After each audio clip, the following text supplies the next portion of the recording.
Hello, my name is Shane Brody. As you can see, I'm bundled up a little bit.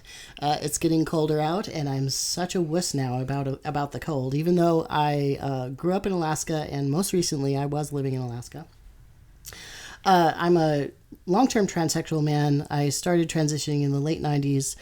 I'm currently traveling around the U.S. talking to fellow trans people about identity, about their beliefs, whether that's religious, political, etc., about current events, about the some of the laws that are going on right now, suppressing trans people, about other social issues though that maybe don't directly have to do with trans people but are important. So anyway, I'm in the Louisville, Kentucky area in southern Indiana, and it's really interesting out here.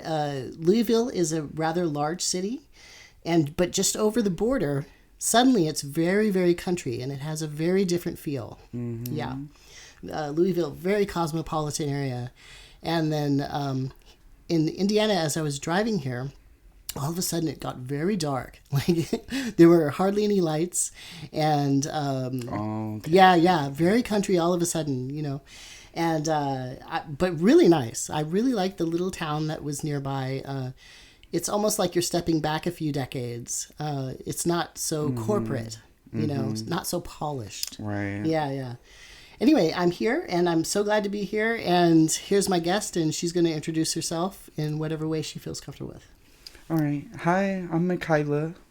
I'm a trans woman. I've been on HRT for a year as of Thanksgiving Day.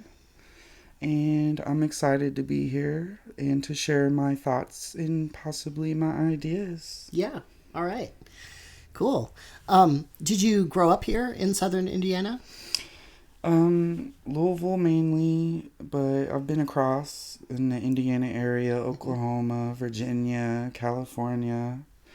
So I've been around. Okay. Yeah. You just mentioned California, so that's kind of far away. Did you go there for a specific reason? I went there for the opportunities. I went out there. My sister was living there, and I ended up getting a job at Sony Computer Entertainment of America. Oh. Are you like an engineer of some sort? No. I was just game testing. Oh, okay. Yeah. Game testing. What is that about? It's basically you log in and get to play games all day. Wow. And you get paid for it. Wow. So, yeah. Okay. It's a hard thing to get into. So, I was excited. So, it sounds like it's kind of fun in one way, but then it's kind of hard to get into as a... because it is kind of fun. I would imagine. And I'm sure there's so many kids and adults out there that want to get into that because you're doing your passion. That's cool. Wow. So getting back to this region, what keeps you here near the Louisville area? Mainly this place is a magnet for me because of my family. Mostly used to live here, so I always end up coming back. Yeah. I went to school in Chicago. Yeah. Oh, okay. College or high school or technical school. Technical school. Uh-huh. Yeah, I went to UTI, Universal Technical Institute for Automotive. Oh, okay. And it was fun. I met some awesome people up there.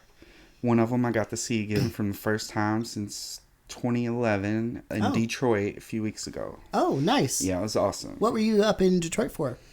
Up there for work. Yeah. Diversity committee training. Oh, okay. Mm-hmm. So, the place where you work now or have worked recently, you were part of a diversity team? Yes. And what does that mean?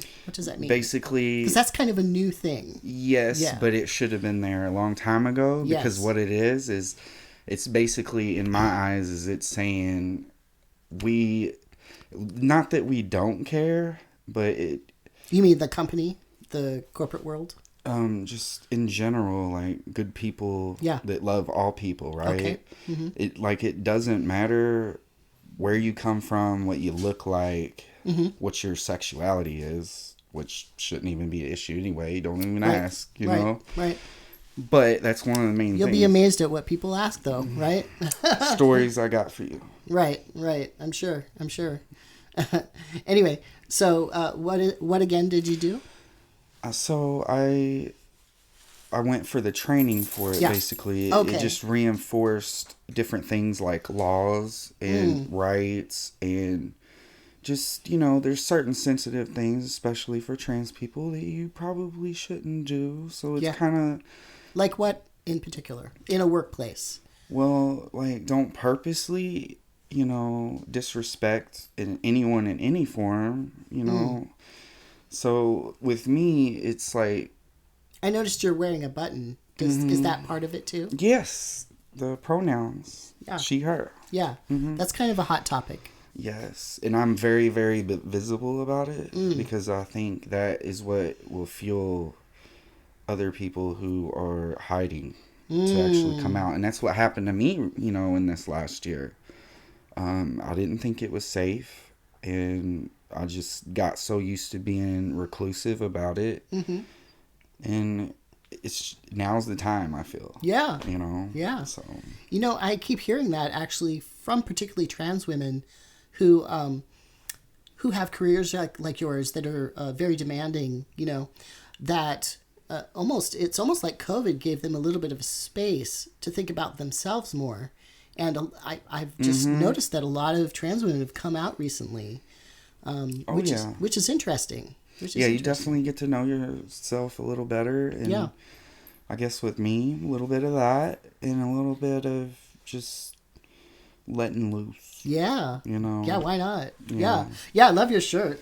It's the rest is gray. I mean, here I am in gray, right? And then you're like, boom, red. I got an orange hoodie you can borrow. No, it's fine. You'll definitely stand out more than me. Yeah, so. Sure. Actually, I need a coat.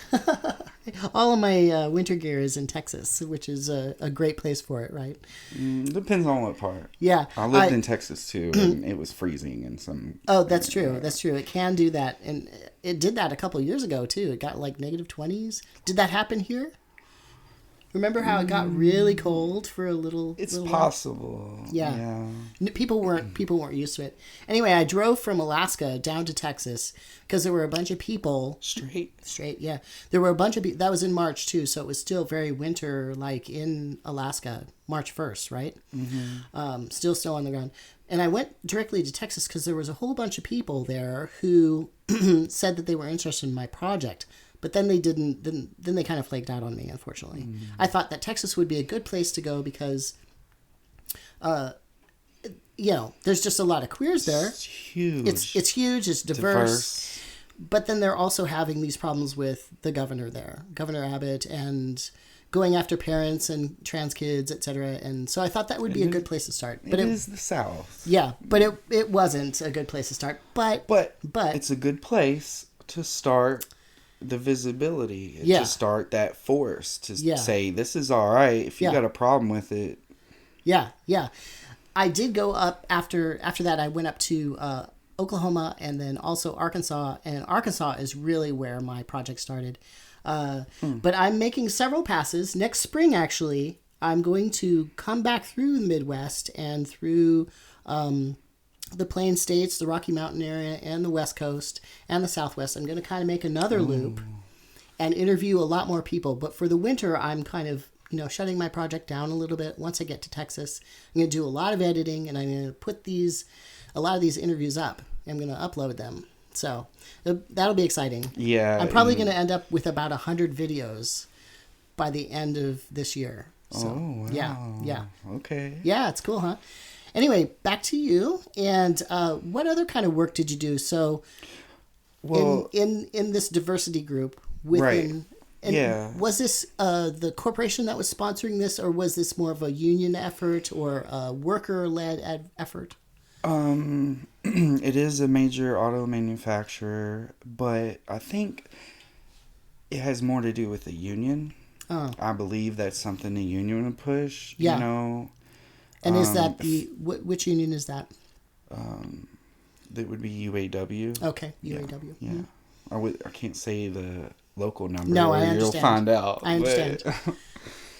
Yeah. But yeah, so basically we are there for a multitude of things, Yeah. but when it comes down to it, it's for speaking up for other people who are Okay. not speaking up for themselves or being harassed in Yeah. any way, shape, or form. So if somebody's being harassed in the workplace, they can come to your team and talk about it. And, yeah. and how to make the workplace a safer, better place. Right. Yeah. Right. Because when there's harassment in the workplace, actually that cuts down on productivity, I would think. I've been there. Yeah. I've been there myself. Really? So what kind of things were happening with you? Well, I think to start that off, I would have to say that transitioning in the midst of already being, like a male in the past, Yes. presenting. Yeah. In a very male-dominated... In a manufacturing, male-dominated, exactly. Right. Even worse, right? Yeah. I mean, if you were a man who was in nursing or something and then making a transition to female, that would be a pretty much easier because it's a female-dominated field, or teaching or something like that. Maybe. Yeah. But yeah, manufacturing, definitely. So you were mentioning that some people can come to you as a diversity team member to talk about workplace issues. What are the kinds of things that you've seen or heard about, or maybe you've even experienced? Ooh, first thing that comes to mind is before I transitioned at the job where I was at, there was a lot of transphobia. Someone was talking about how they met some women at a party and, typical story. He didn't know she was trans. Oh, okay. Mm-hmm. Yeah. And then it was sour from there. Okay. It went down. So it's, stuff like that, to racism. Yeah. Yeah. Yeah, it's so it's great that there is this team at your workplace where people can go if they encounter problems like that, because really the workplace is no place for that kind of talk, for that kind of hostility. Right. I mean, really, exactly. I mean, people there are there to work and then to go home and live their lives. We're there too long anyway. Yeah. I know. I used to be in high production baking, and after a while, it felt like I was kind of living there. I was working like 50 to 60 hours a week and heavy work.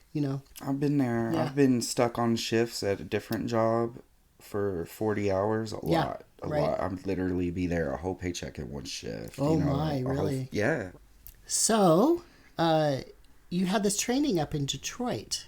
I noticed coming down kind of the Midwest. I just call it the Midwest because I don't know much about it. But here I'm coming down from New England.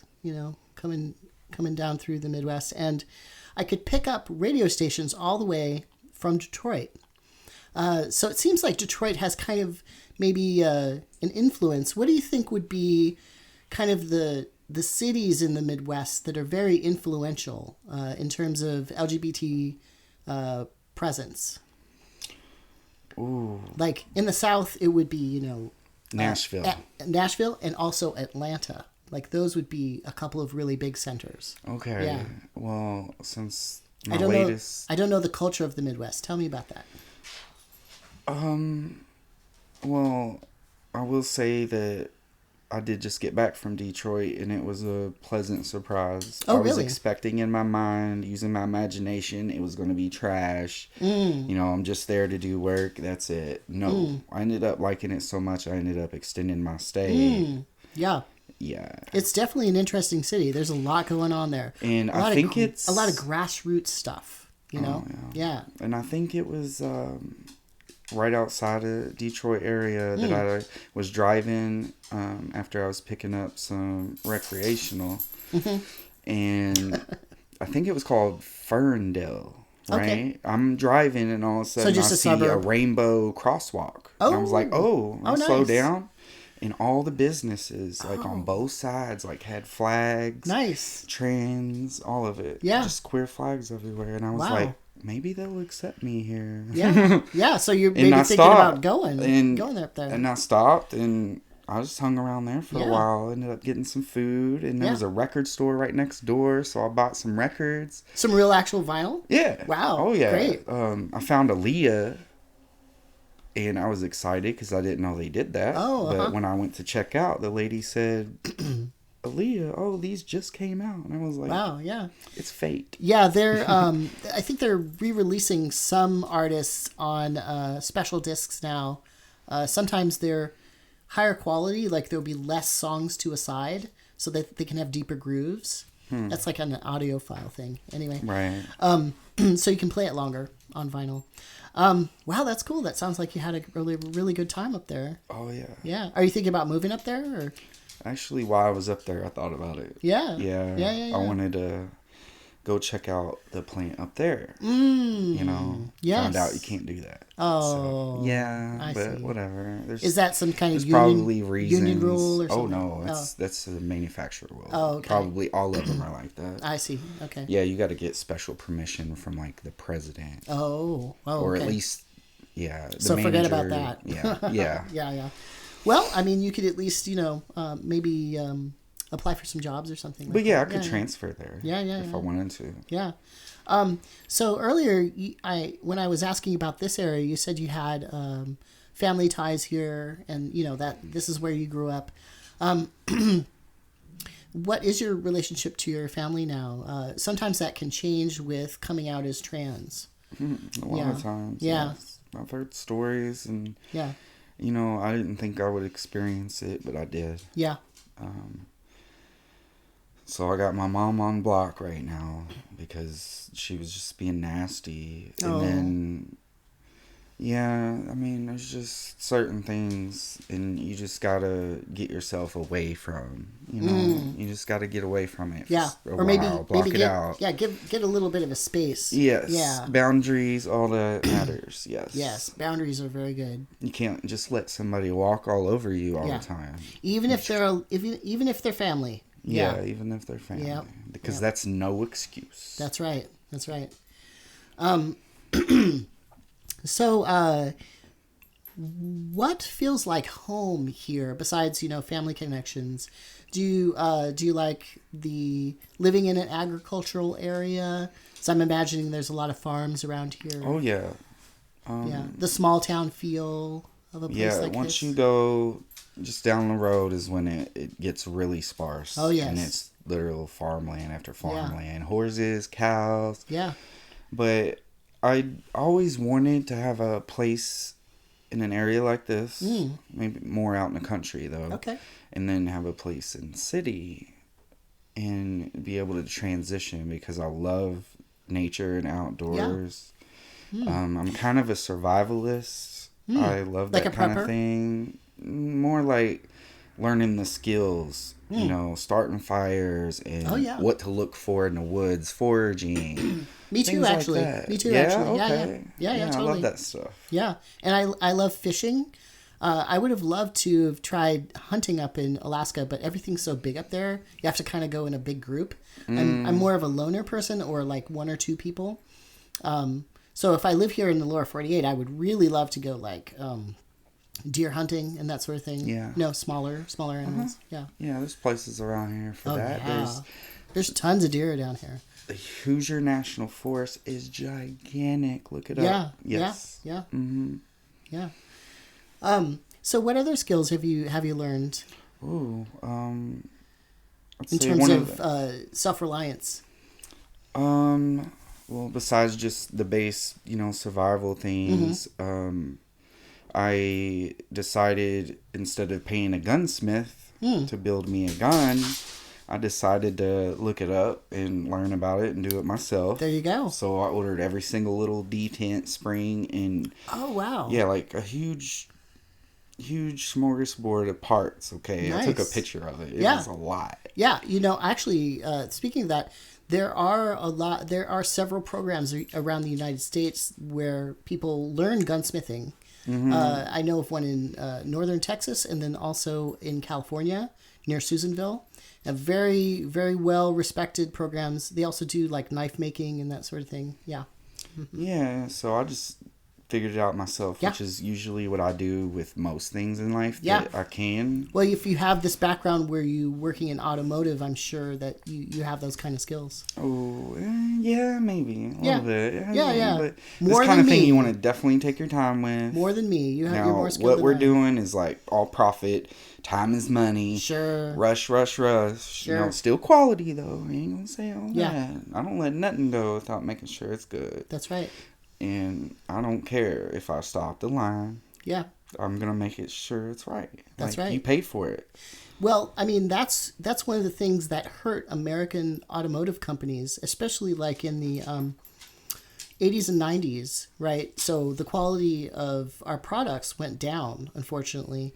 The companies were taking a cheaper route on some of the materials. Outsourcing a lot. Yeah. And so our reputation worsened. And then, the Japanese makers went up because their product was much better, more reliable. They build some of them. Yeah. Not all of them. Not all of them, but they build a lot of things in-house. Yeah. And that makes a difference. You're now accountable for that if you mess up. And it's very high quality and efficient and everything. So if American manufacturers would increase quality, the American public would just buy that up, because we do want to buy things. Yeah, the world too, totally. You got to keep that reputation. Right. Once you start ruining your reputation, that's kind of it, Yeah, that's great. So you do some quality control and you stop things. Always. Awesome. Always. Yeah, I'm kind of like that too. Like if I see something wrong, I can't just let that go, Yeah. Get it fixed. That's right. And I know the difference between what I can stop the line for. Oh, yes. Or what, can be fixed down the line. Right. So, yes. Right. So, Yeah. I've done that sort of thing too. It's good that you have a union backing you as well, because I'm sure that helps. Yes, I love my union. Yeah. If you're just an individual doing that, it's very hard because they can just get rid of you. Yeah, right? Exactly. Yeah. And they can use some other reason. Right. Oh, without saying we don't just, like you for this. Right. Or, we're just reducing your hours, or something. Mm-hmm. Or, that's because literally it doesn't even have to be something discriminatory. It could be, you're stopping the line too much. Right. Why? Because of quality. But they're, That's right. Safety they might issues. be worried about the money. It depends on the person, the higher up. Right. Or safety issues. What kind of pressure they're under and stress. Because I see it seeping out of those people. I really do. I was in a small town the other day up in New York where there's some sort of widget factory. Actually the lady didn't even know what they make. She said it was some sort of part that goes into cars, but she wasn't sure. It's some sort of connector. She was some sort of low-level machinist. She knew how to do that. She knew how to do her part. But I asked her, so what about safety? Do you wear glasses? Do you wear particle masks? She said no. PPE. None of that. What? Yes, I know. So it's good that you're a stickler, because she was just like, oh, whatever. But I mean, it's so easy to get hurt, Yeah, I'll let my people know, I don't care because safety's a big thing, right? Yeah. And if they see you without glasses and stuff on, they can use that and get you in trouble immediately. Yeah. They could write you up. So As it should be. Someone like me, I definitely feel like I gotta be on top of it. I gotta make sure I got it all anyway, not even just for my own safety, but for that reason, because they're out there and they're looking for something for you to do wrong. Sure. You know what I mean? They don't have to say why. Sure. So you have to be really strict with yourself, because maybe your employer is looking for a way to get rid of you or something. Yeah, exactly. I understand. And I like to think that's getting better, but yeah, I don't know. Not really. Yeah. In fact, I think we're kind of going backwards. Oh, I hope not. No, that means we're becoming an idiocracy. Yeah, I agree. That's a great movie. I like that movie. Yes. It's so funny. It's really it's kind of creepy too. But I see that we're going through a cycle, right? So in the late 90s, we had this kind of resurgence of anti-gay laws that were coming out, Oregon, Colorado, etc. And now I think we're kind of going through that same kind of thing, but it's even more aggressive against trans people, for instance. So many states have anti-LGBT and anti-trans in particular laws that they're trying to pass. Like these state legislatures are using all of their power to suppress other people. And it scares me. Yeah, and it's like 100% Republicans, pretty much. What's happening here in Indiana? Well, let me just say that I hate that people have to box themselves into a category. And everyone in there is this. You know, you're going to automatically assume that that person be based off of their even just political party. Sure. That you're all of this, that you can't even agree in the middle anywhere. Yeah. And I don't like to think that. Now, the majority, probably so. Mm-hmm. So you're talking about maybe some people on the right, some of them are very bigoted, but some of them are okay. Yeah. And I've known... It's this thing called... Is it the bystander syndrome? Or it's like... There's so many with the mindset, the same mindset. So it's like you got to fit in, behavioral, or just disappear in that mix. Behavioral psychologists have done some experiments of that, like some pretty famous ones. Let's talk a little bit about your being a trans person. Are you how do you identify specifically? A trans woman, non-binary? I'm trans woman. Trans woman. Okay, and then. When did that come about? Like, did you have that feeling when you were younger, when you were a kid, a teenager? To me, the way I look at it is that I finally accept myself. Okay. Before my whole life, from this last year when I started and just, started feeling better about myself, about moving in the right direction. In terms of expression. Yes. Yeah, it starts at home for me, and then it worked up like really quickly. I started going out really quickly, and I just honestly don't really take to heart what some random person is saying negatively, But then again, it's like with that kind of turned down or turned off, some of the positive interactions I'm kind of also, so it's like somebody will give me compliments or whatever, and I'm just like, with this, and I'm like, I just don't give the right feedback back. Oh, sure. But I started off... It's hard for anybody, I think, to... Levels. It's hard to know how to respond to compliments if you haven't been complimented in a particular way. Yeah, and that might be some, past stuff seeping through, which a lot does come out. Yeah. I guess I should have started a little further back. Sure. As a preteen, I feel I started to develop breasts. Oh, okay. Yeah, and they just kept getting bigger and bigger. Some people call that gynecomastia. It's just a medical term. Yeah, I was looking into, what possible, reasons it could be. And there is certain circumstances, but I haven't gotten tested for it yet. Does it matter? No, but it's something I did deal with. Yeah. And are you talking about like an intersex condition? Or? Yeah.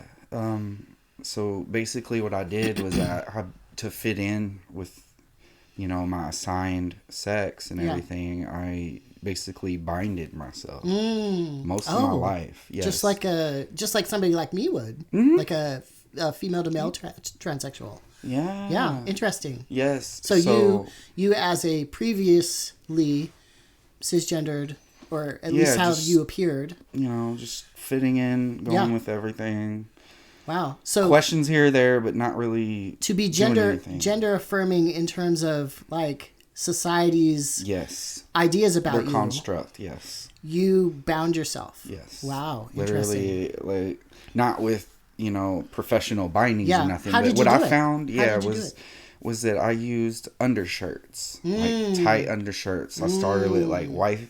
What do you call them? Little tank tops.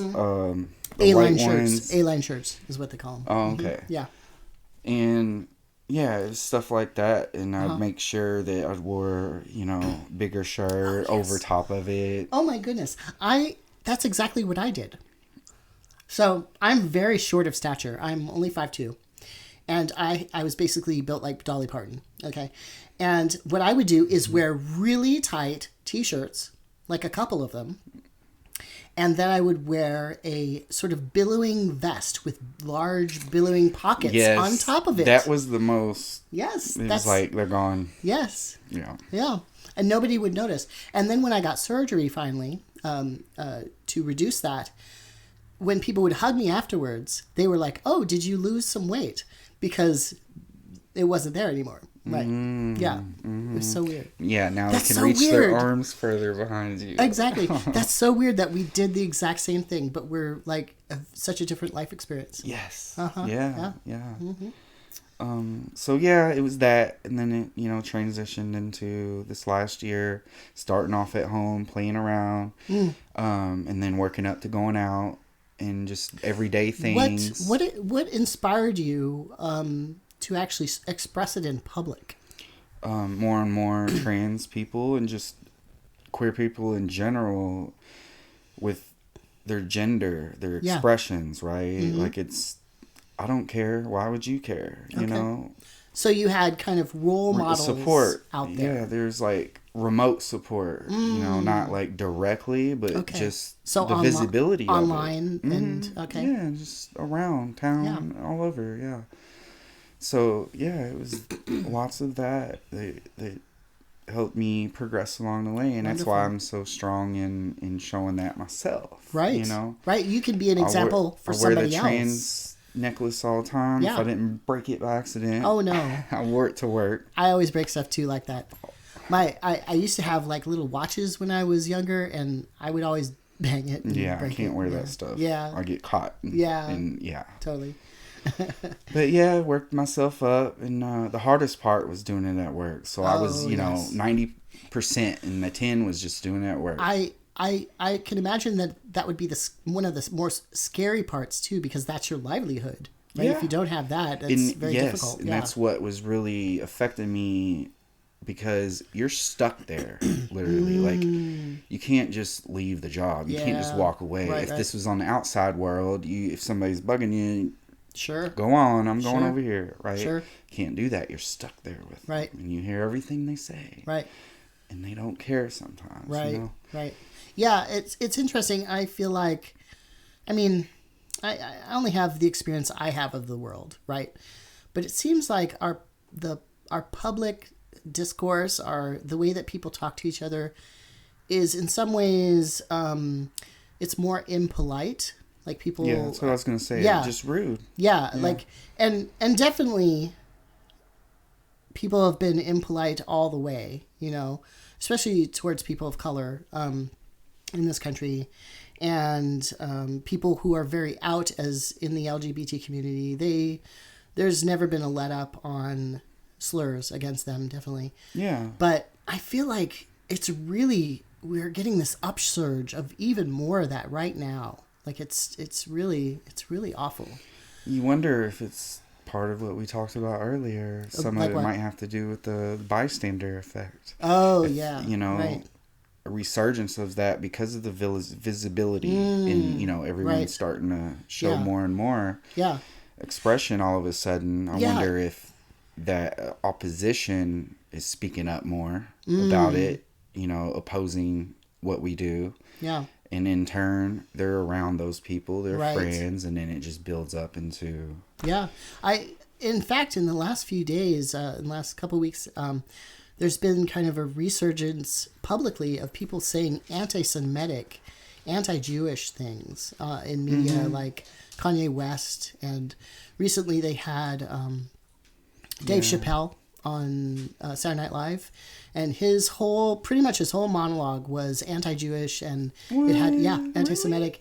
He was using the same old tropes that have been used forever, and it was, I got to say, disgusting. Disgusting. I used to like him as a comic. I know, me too. But his I own all his Chappelle shows. His old shows were great. I mean, he poked fun, but it wasn't malicious. Right. It wasn't bitter. It wasn't hateful. Now, his comedy, in quotes, is just full of hatred. I mean, I don't get it. I'm no longer a fan. I mean, and frankly, sad to hear. Frankly, I'm not going to watch SNL I'm not going to watch them either. You know, I mean, I've been watching them since the 70s, since I was a little kid. I'm not going to watch them anymore. Screw them. Fuck it. Fuck Lorne Michaels. Fuck him. You know? Seriously, fuck him. You know? Yeah. But it's like you said, those things get broadcasted and accepted, and then other people are like, oh yeah, I'm gonna get on that too. You know? I'm a fan, so yeah, it's ugly. It's only natural, right? Right. It's just comedy. No, it isn't comedy. No. It isn't fucking comedy. It's hatred. And it has real world effects, right? Violence. You know? Yeah. Anyway, let's get back to you having a fabulous life. I wouldn't say all that. Well, it seems we're like getting there. It seems like it. There.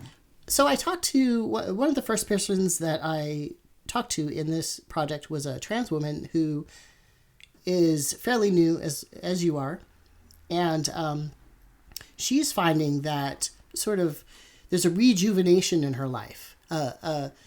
There's a lot more joy, and she feels like she is making up for making it for lost time and partying a little bit more and just having some more fun with her life. Do you feel like that's... Yes. Yeah. 100%. Oh, yeah. Yeah. I'm telling Great. you, every day, like, I look back and I'm like, I was the person that never liked pictures. Oh. I avoided it at all costs. I never liked mirrors. I didn't like the way I looked. Yeah.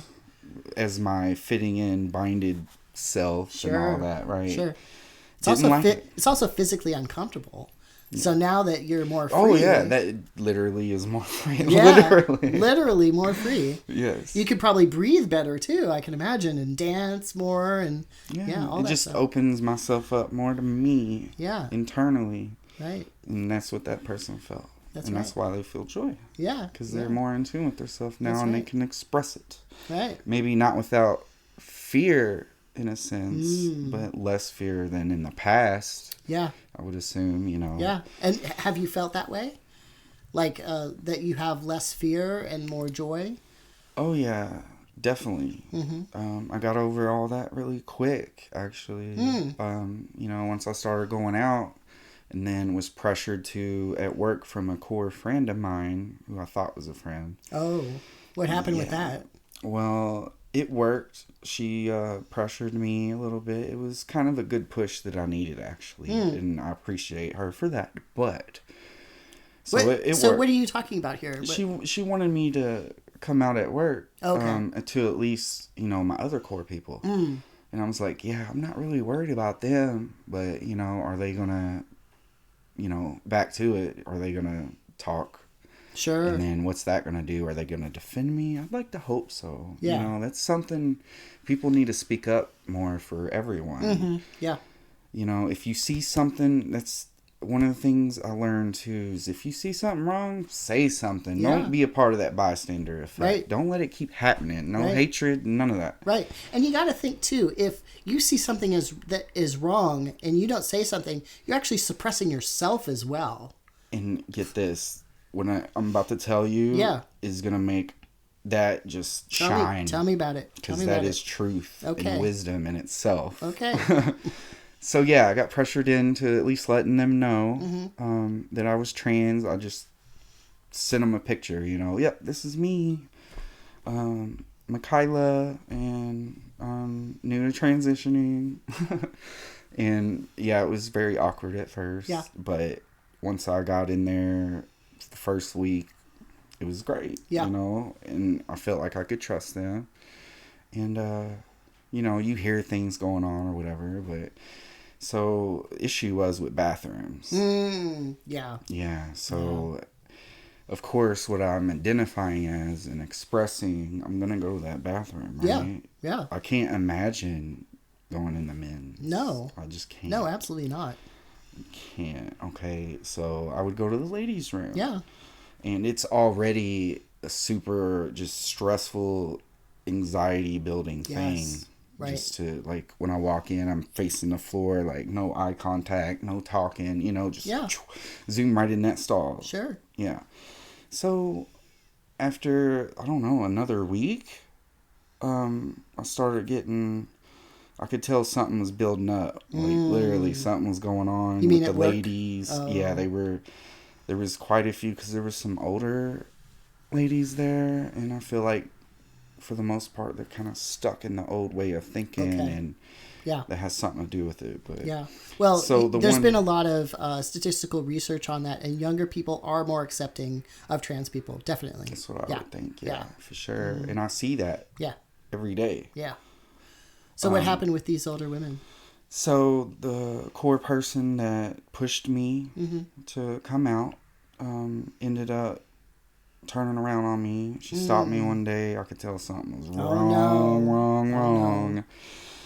And she told me straight up, like, everything that was wrong with me. Right? Okay. And some of it was very untrue, but I did not even say anything because I'm humble enough to know that what she was saying was a damn lie. Sure. One of them was I was selfish. Definitely not. Yeah. I will stop that line and let my people catch up real quick. You know. Like, well, I can tell that just from the little time that we've spent together. You're very generous. Like, you were so nice to my dog and to me, and you were asking if I needed something to eat, and you gave my dog a whole bunch of, and you're giving me a whole bag of food, and I mean, you're very sweet. You're a very sweet person. No problem. Thank you. I could just tell. Yeah. So she was saying you're selfish. Yeah, and then it progressed. And I'm just listening this whole time. No input. I'm just letting her get it out, right? Then it became, you're not a woman. So with her, we were talking about how selfish I am and all that. And then it progressed so quickly to the trans part of what she didn't like about it. Even though she brought it out to me, you know, to push me to get there. And I love that. Oh, this was the same person? Same person. Oh, my goodness. Like I said, my core person. This is why it affected me so much. Because random people... random people don't bother me. Okay, so really. This is the person who was encouraging you to come out, and now they're getting on you for coming out. So all this, and then it came out to be, you're moving too fast. Oh really? Oh, yeah. You're moving too fast. I've been talking to some ladies. Is she your mother or something? I mean, right. I just think she is. And acting like it. Jeez. No. Wow. But, yeah, her and the other ladies, whoever they may be, don't like the fact that I'm moving too fast and using the restroom. Uh-huh. And she continued, and then she said, you are not a woman. Oh, wow. And everything changed. Wow. I went from, whatever, you know, say what you want, to just, like, that's what hit me. My core person told me, the one that brought me out at work, the biggest change in my life. Right. Socially, for acceptance. You know what I mean? Right. And then she said that, and I looked at her, and then she said it again. Oh, wow. And I just started crying, and I walked away. Yeah. And I didn't want to talk to her again. Wow. I removed her as friend on everything. Yeah. I think she knew that. She never tried to talk to me after. That's definitely not what a friend would do. No. Right? That's not a loving response. No. You should be supported. Yeah.